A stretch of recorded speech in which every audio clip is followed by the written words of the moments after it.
Ladies and gentlemen, I want to talk to you today about something that can change the direction of your life, something that holds incredible power, and yet it's often overlooked. It's the ability to stop. I know you might be wondering, how can stopping help me achieve my dreams? But hear me out. In our world that's constantly pushing us to go faster, work harder, and never slow down, stopping might just be the key to getting ahead. You see, there are times when we need to stop to move forward, to let go of what's holding us back, and to embrace the peace that comes with knowing when it's time for a break. So today, let's look at how we can stop in a way that brings purpose, clarity, and renewal into our lives. Too often in life, we find ourselves facing problems that we don't want to deal with. It could be a relationship issue, a financial struggle, a health concern, or something within ourselves that we'd rather not confront. Our instinct when faced with discomfort is to run. We try to avoid it, deny it, or distract ourselves. We think that if we ignore it long enough, it will go away. But here's the truth. Running from our problems doesn't make them disappear. In fact, it only allows them to grow bigger, more complex, and harder to handle. You see, we live in a society that values speed, success, and constant movement. We're taught to push through obstacles, work harder, and keep going no matter what. But this approach often leaves us exhausted and feeling stuck because the problems we're running from don't disappear, they simply follow us. And while we may outrun them temporarily, they find a way to catch up. The act of running from your problems is like trying to escape your own shadow. No matter how fast you run or how far you go, your shadow is always with you. It reflects the very thing you're trying to avoid. And when you finally stop, there it is right behind you. The difference is that once we stop running, we begin to see the problem for what it truly is. We have the chance to confront it head on, to understand it, and to take control over it. When we stop running from our problems, something powerful happens. We break free from the fear that has been holding us back. We stop letting the problem control us, and instead we take charge. It might not be easy, it might be uncomfortable or even painful, but facing the problem directly allows us to understand it in a way we never could when we were running away from it.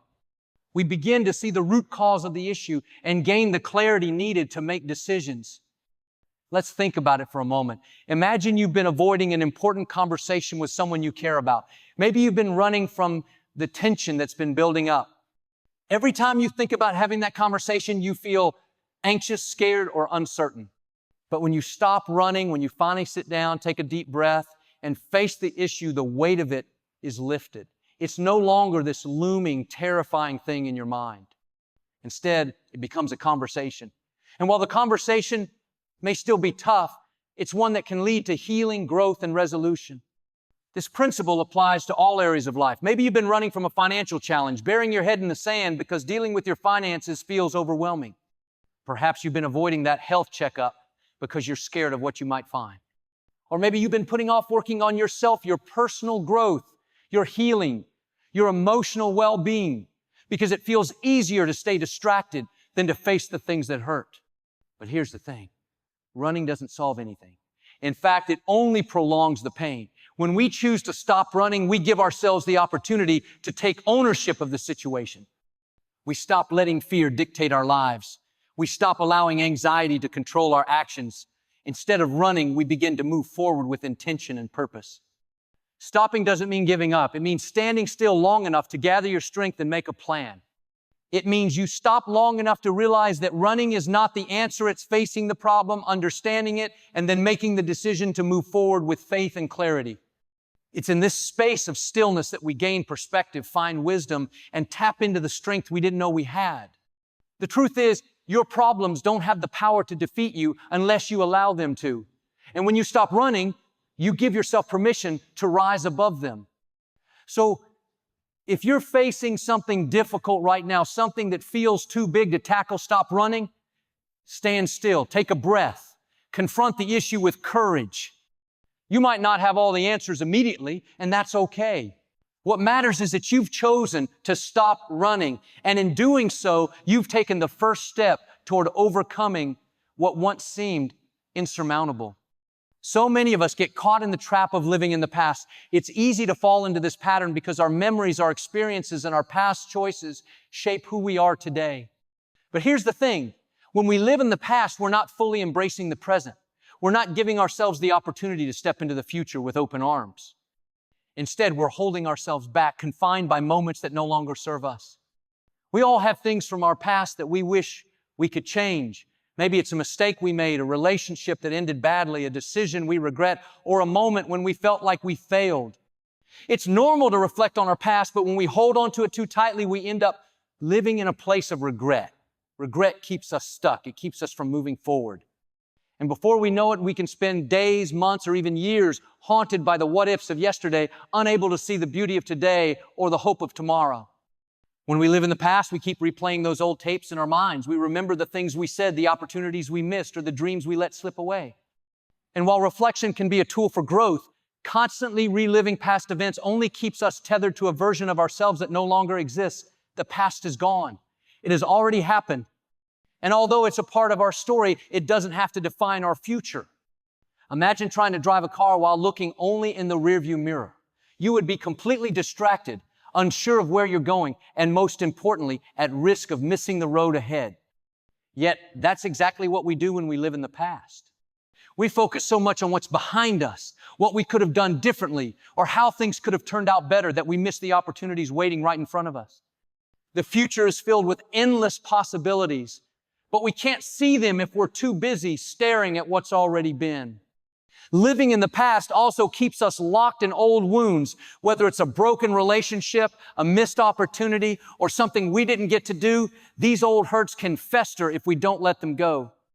We carry around the emotional weight of what was instead of letting it go and creating space for something new. It's like trying to carry a heavy backpack that gets heavier with each step. Eventually, it wears us down, preventing us from living fully. But here's the good news. We don't have to stay in the past. It's a choice we make. You have the power to stop living in yesterday and start living today. Yes, you may have made mistakes. Yes, there may have been things in your past that didn't go according to plan, but that doesn't mean you can't move forward. The past doesn't have to hold you prisoner. You can choose to release it. You can start by forgiving yourself. We often hold on to the mistakes we've made and feel like we don't deserve better, like we're somehow bound to our past, but that's not true. You are not defined by your mistakes, your regrets, or your history. You are defined by who you are right now in this moment and by who you choose to become moving forward. The beauty of life is that every day is a new opportunity to start fresh. Every new sunrise is a chance to leave behind what has hurt us and to step into the fullness of who we are meant to be. Living in the present is about recognizing the gift of today. You are alive right now, breathing, thinking, and experiencing life as it is happening. And that is something to celebrate. The moments that you've already lived are gone. They are part of your past, but they don't need to take center stage in your life anymore. The present is where your power lies. This moment, this day, is the one that counts. And as you stop living in the past, you also make room for the future. Think about all the things you could be doing right now that you didn't allow yourself to do before. You could be creating new memories, making new decisions, and pursuing dreams you once thought were impossible. But that's only possible when you stop holding on to what was. The future is bright and it's waiting for you, but you can't get there if you keep looking over your shoulder. You are not your past. Your story is not over. You are constantly evolving, growing, and transforming into the person you were always meant to be. Every day is a new chance to rewrite the next chapter of your life. Stop living in what has already been written and start living in what you are about to create. So let go. Let go of the guilt, the regret, the pain, and the what-ifs. Let go of the stories you've been telling yourself about who you used to be. Today, embrace who you are now, who you are becoming, and all that is still to come. Life is full of promise, full of opportunity, and full of moments that are waiting for you to experience them fully. The past is behind you, but the future is ahead. Don't let the past hold you back any longer. The moment you choose to stop living in the past is the moment you unlock your true potential. It's the moment when your future begins, right here and right now. And the best part is that you have the power to create that future starting today. We all have moments where we feel the need to control every aspect of our lives. We want to control the outcome of our relationships, our careers, our finances, our health, everything. We work tirelessly, make endless plans, and set strict expectations, all in an effort to ensure that things go exactly how we envision. And while having a sense of direction and being proactive can be valuable, there's a significant difference between taking charge and trying to control everything. The truth is, The more we try to control every little detail of our lives, the more we set ourselves up for stress, disappointment, and frustration. We live in a world that often teaches us that control equals success. We're told that if we plan well enough, manage every variable, and put in enough effort, we'll be able to achieve exactly what we want. But life is far less predictable than that. We don't always get the results we expect, no matter how much we try to control the circumstances. There are things beyond our reach, things that happen outside our plans, and things that cannot be planned for. Trying to control everything creates an illusion of security. It feels comforting to think that if we control our environment, our relationships, and our choices, we can avoid uncertainty and discomfort. But the reality is that control often brings more stress than peace. We become hyper-focused on every outcome, obsessing over the smallest of details, and in the process, we lose sight of the bigger picture. The more we try to micromanage every aspect of our lives, the more we rob ourselves of the freedom and joy that comes from letting go and embracing the natural flow of life. We can't control the actions of others. We can't control the weather, the traffic, or the unexpected twists and turns that life sometimes throws our way. And while it's tempting to try to make everything go according to plan, it's important to remember that our need for control often arises from the fear of things not turning out the way we want them to. The fear of the unknown, the fear of failure, or the fear of losing something or someone we care about. But the truth is, fear does not help us gain control. In fact, it only holds us captive. The more we try to control, the more we build walls around ourselves, walls that prevent us from fully experiencing life as it is with all of its unpredictability and possibility. When we try to control everything, we are essentially rejecting the idea of trust, that life will unfold in ways we can't always predict, but in ways that can lead us to places of growth, learning, and unexpected blessings. Life is not a formula to be solved. It is a journey to be lived. The beauty of life comes from its uncertainty, from the surprises it offers, from the twists and turns that push us to grow and evolve in ways we never could have imagined if everything had gone according to our plan. By trying to control everything, we also disconnect from our ability to adapt. Life is fluid and we are constantly changing, growing, and evolving. Our circumstances are rarely fixed. They are always in motion. When we try to rigidly control everything, we resist this natural flow. We become so focused on forcing things into a predetermined outcome that we miss the opportunities and lessons that come from the unexpected. Flexibility is a powerful tool. It allows us to flow with the current of life, to adjust our course when needed, and to find peace in the midst of change. Let's also consider the impact that trying to control everything has on our relationships. When we attempt to control the people around us, whether it's through manipulation, excessive advice giving, or unrealistic expectations, we create distance. People want to feel free. They want to feel heard and respected. When we try to control others, we unintentionally close them off, and in doing so, we lose the authenticity and connection that make relationships meaningful.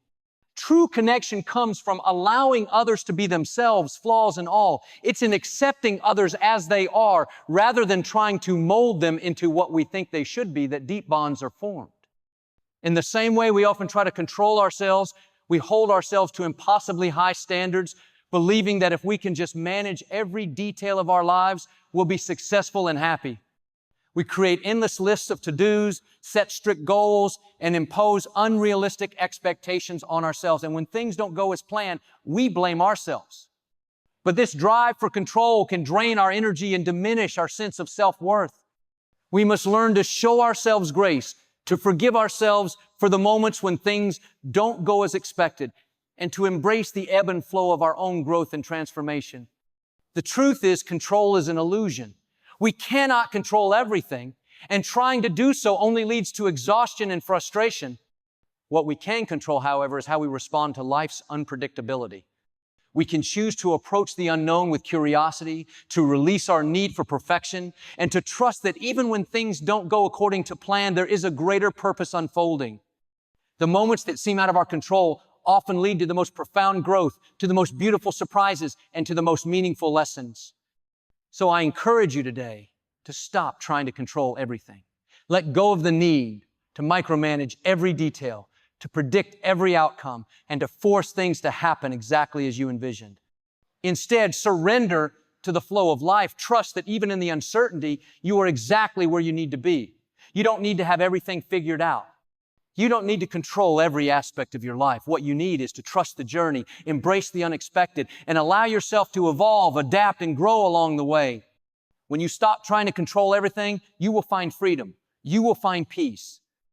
And most importantly, you will find the joy that comes from simply living in the moment, knowing that the future will unfold as it should in its own perfect time.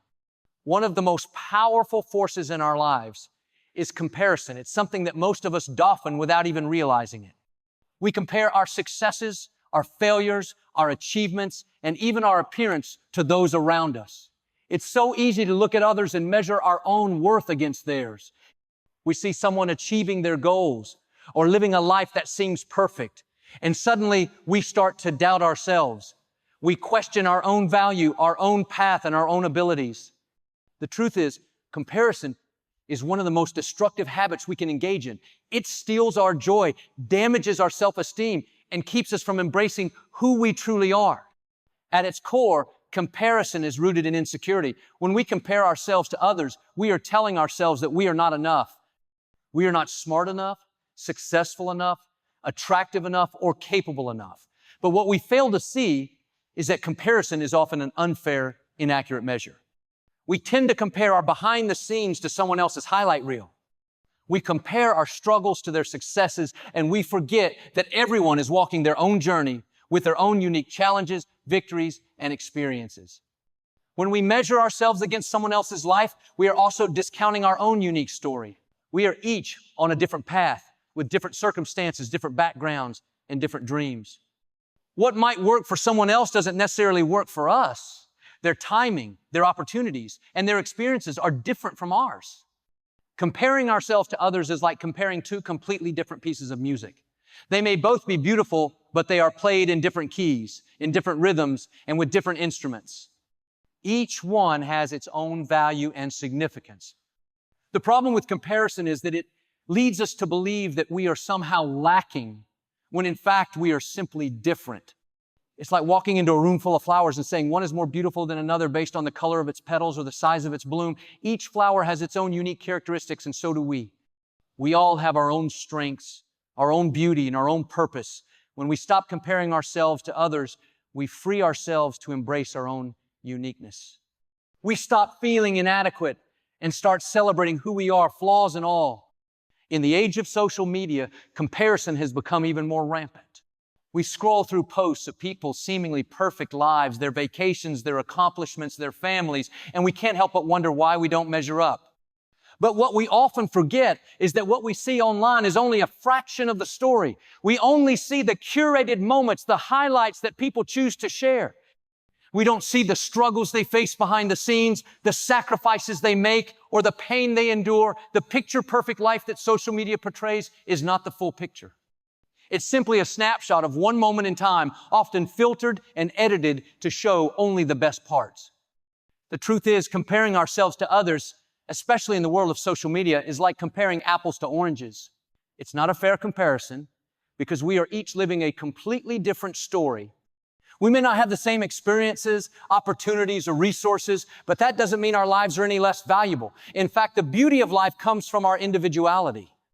It's about finding our own path, walking it with authenticity, and celebrating who we are rather than trying to be someone else.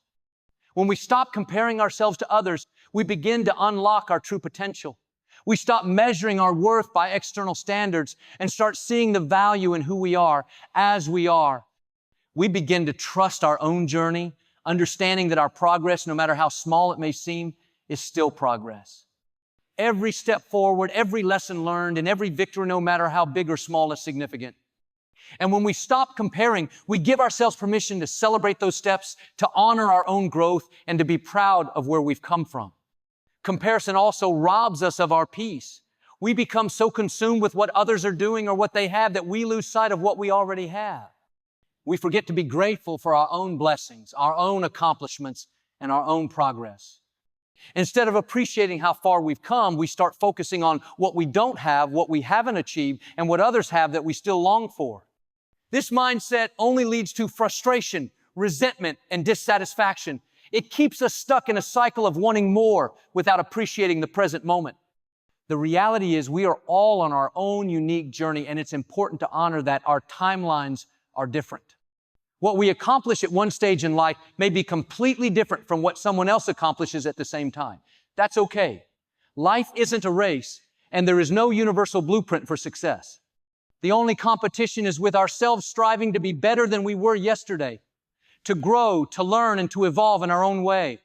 So what happens when we stop comparing? We begin to discover who we really are. We begin to see our strengths, our passions, and our purpose. We start embracing our individuality and understanding that our worth is not determined by what others are doing or achieving. Our worth is inherent in who we are, not in how we measure up to someone else's standards. When we stop comparing, we open the door to self-acceptance and self-love. We begin to see ourselves as enough, just as we are. The next time you find yourself comparing, take a moment to pause. Remember that you are on your own journey and that your value doesn't depend on anyone else's path. Instead of comparing, celebrate how far you've come, the lessons you've learned, and the person you're becoming. You are unique, you are worthy, and your life has purpose. Stop comparing and start living in the fullness of who you are. In the hustle and bustle of life, it's easy to put everyone and everything else before ourselves. We're often so caught up in taking care of others, meeting deadlines, managing our responsibilities, and fulfilling expectations that we forget the most important person in the equation, ourselves. We believe that self-care is something that can wait, something that's only for when we have extra time, or that it's selfish to prioritize our own well-being. But the truth is, neglecting self-care can have serious consequences, not just for our physical health, but for our emotional and mental well-being as well. Taking care of ourselves. We live in a world that glorifies busyness. We're encouraged to keep pushing, to keep doing, and to keep going, often at the expense of our own needs. There's this underlying message that we have to be constantly productive, that taking time for ourselves is a luxury rather than a necessity. But this mindset is damaging. When we neglect self-care, we not only risk burning out, but we also lose touch with ourselves. We lose our sense of balance, our sense of peace, and our ability to show up fully in our lives. We can't pour from an empty cup, and if we continue to give and give without replenishing ourselves, we end up drained, overwhelmed, and disconnected. Taking care of ourselves is not selfish. It's essential. It's an act of self-respect and self-love. When we prioritize our own well-being, we are better able to show up for the people in our lives, for our work, and for the things that matter most. Self-care is not just about pampering ourselves or indulging in occasional treats. It's about taking intentional, consistent actions that nurture our bodies, minds, and spirits. It's about setting aside time to recharge, to rest, and to reconnect with who we are so that we can continue to be the best version of ourselves. Physical self-care is often the first thing we neglect when life gets busy. We may skip meals, neglect exercise, or stay up late working, all because we feel like there's just not enough time. But our bodies are our foundation. Without proper care, we cannot function at our best. When we ignore our physical needs, whether it's not getting enough sleep, eating unhealthy foods, or avoiding physical activity, we rob ourselves of the energy and vitality we need to thrive. Our bodies are designed to carry us through life, but they can only do so if we treat them with the respect they deserve. Self-care also includes taking care of our mental and emotional health. We live in a fast-paced world, and it's easy to get overwhelmed by stress, anxiety, and the demands placed on us. But it's crucial to take time to check in with ourselves, to process our emotions, and to manage our mental well-being. When we neglect our emotional needs, we become more susceptible to burnout, exhaustion, and even depression. Taking care of our mental health doesn't just mean finding ways to cope with stress. It means actively making choices that nourish our minds, such as practicing mindfulness, setting boundaries, and seeking support when needed. Another aspect of self-care is the need for emotional nourishment. This goes beyond physical rest. It's about taking time to do the things that make us feel joy, fulfillment, and connection. Whether it's spending time with loved ones, pursuing a passion or hobby, or simply taking time to relax and unwind, emotional self-care is crucial. It's about doing things that restore your sense of purpose and bring you happiness. When we neglect emotional self-care, we can begin to feel disconnected from ourselves and others. We lose sight of what makes us feel alive, and we start to feel like we're just going through the motions. Another important part of self-care is setting boundaries. Many of us have a tendency to say yes to everything, to take on more than we can handle because we want to help others or avoid disappointing people. But saying yes to everything means we're saying no to ourselves. We're saying no to our time, our energy, and our well-being. Learning to say no, to set boundaries, and to prioritize our needs is an essential form of self-care. It's not always easy, and it might feel uncomfortable at first, but it's necessary for maintaining balance and protecting our well-being. When we learn to set boundaries, we give ourselves permission to focus on what matters most: ourselves, our health, and our happiness. Self-care is also about being kind to ourselves. Too often we are our own harshest critics, constantly judging ourselves for not being perfect, for not achieving enough, or for making mistakes. But self-care is about practicing self-compassion. It's about forgiving ourselves when we fall short, being patient with ourselves when things don't go as planned, and accepting ourselves as we are. We are all human, and we all deserve love and kindness, especially from ourselves. When we practice self-compassion, we create a space for healing, growth, and peace. It's also important to remember that self-care looks different for everyone. What recharges one person may not work for someone else. Some people find peace in a quiet walk in nature, while others find joy in creative expression. Some people need social connections, while others need solitude. The key is to find what works for you, to tune in to your body and mind, and to create a self-care routine that nourishes your whole being. The reality is that life can be demanding, and it can be easy to put self-care on the back burner. But the longer we neglect our well-being, the harder it becomes to take care of ourselves. It's easy to think that self-care is a luxury or something we can do someday, but the truth is that we need it now. It's not about waiting until we're burnt out or overwhelmed. It's about making self-care a priority so that we can show up as our best selves in all areas of life. So today, I encourage you to make self-care a non-negotiable part of your routine. Take time for yourself, even if it's just a few minutes each day. Be intentional about your physical, mental, and emotional well-being. Set boundaries, practice kindness towards yourself, and remember that you deserve to care for yourself just as much as you care for others. When you prioritize self-care, you are not only investing in yourself, but you are also investing in the people you love and the things that matter most to you. Self-care isn't selfish, it's necessary. And when you make it a priority, you'll find that you are better equipped to handle life's challenges, to support others, and to live a life filled with joy, balance, and fulfillment. How many times have you found yourself saying, "I'll start when the time is right," or "I'll wait until everything falls into place"? Whether it's pursuing a dream, taking a new opportunity, or making a change in your life, it's easy to convince ourselves that we need to wait for the perfect moment. We tell ourselves that we'll begin when everything aligns, when we have more time, more money, more experience, or more confidence.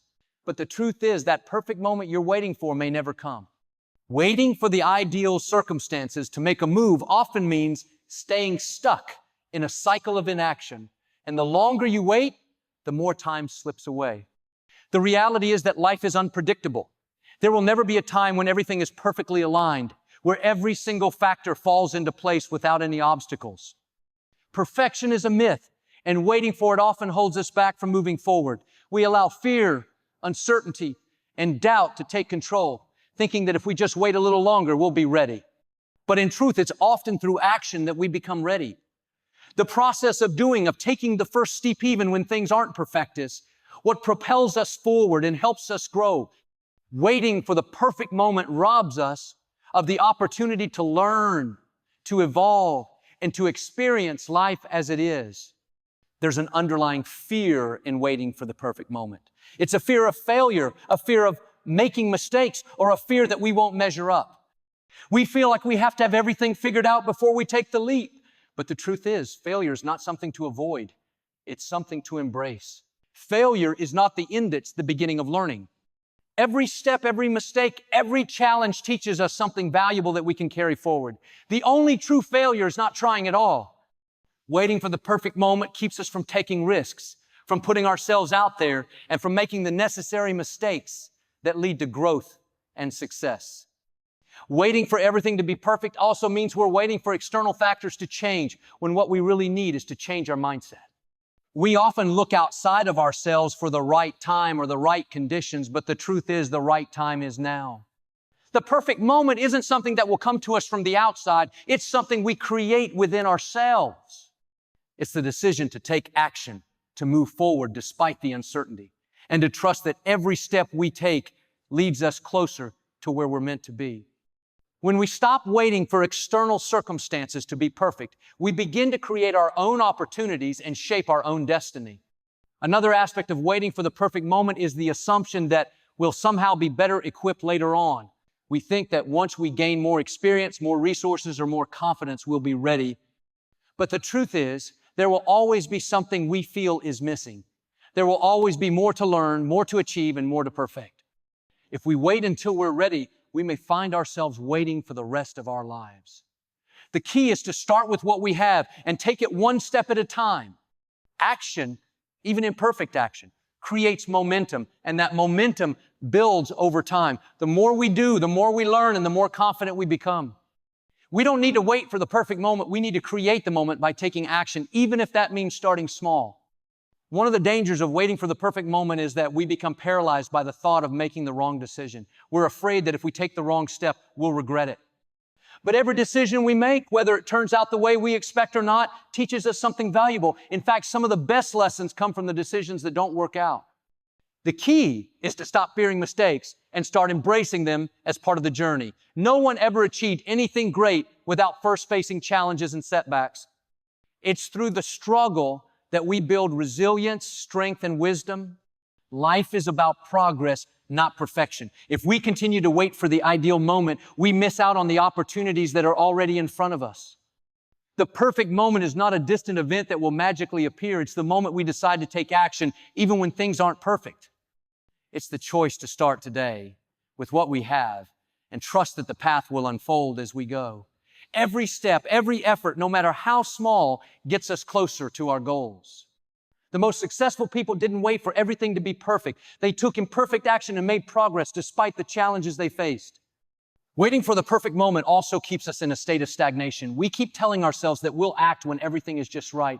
But in the meantime, time keeps moving forward. Life doesn't stop and wait for us to be ready. Opportunities come and go, and the longer we wait, the more we risk missing out on them. By taking action now, we give ourselves the chance to create our own momentum and open doors that we may never have seen if we had kept waiting. Even the smallest action can lead to big changes in our lives. And sometimes it's just a matter of taking the first step, even if we're unsure where it will lead. Another thing to consider is the idea of being perfectly prepared. Many of us think that we need to have every detail planned out before we take action. But in truth, no amount of preparation can fully prepare us for the unpredictable nature of life. There will always be unknowns, challenges, and obstacles that we can't anticipate. The key is to take action in the face of uncertainty. When we start before we feel fully prepared, we open ourselves up to new experiences and opportunities that we would have missed if we stayed in the planning phase. In the end, the best time to start is now. Waiting for the perfect moment is a form of procrastination that only delays our dreams and goals. The perfect moment may never come, but the right moment is the one you create for yourself when you decide to take action. Stop waiting for everything to be just right and start where you are with what you have. Trust that every step you take, even if it's imperfect, is moving you closer to your destination. Life is not about waiting for the perfect moment. It's about making the most of the moments we have right now.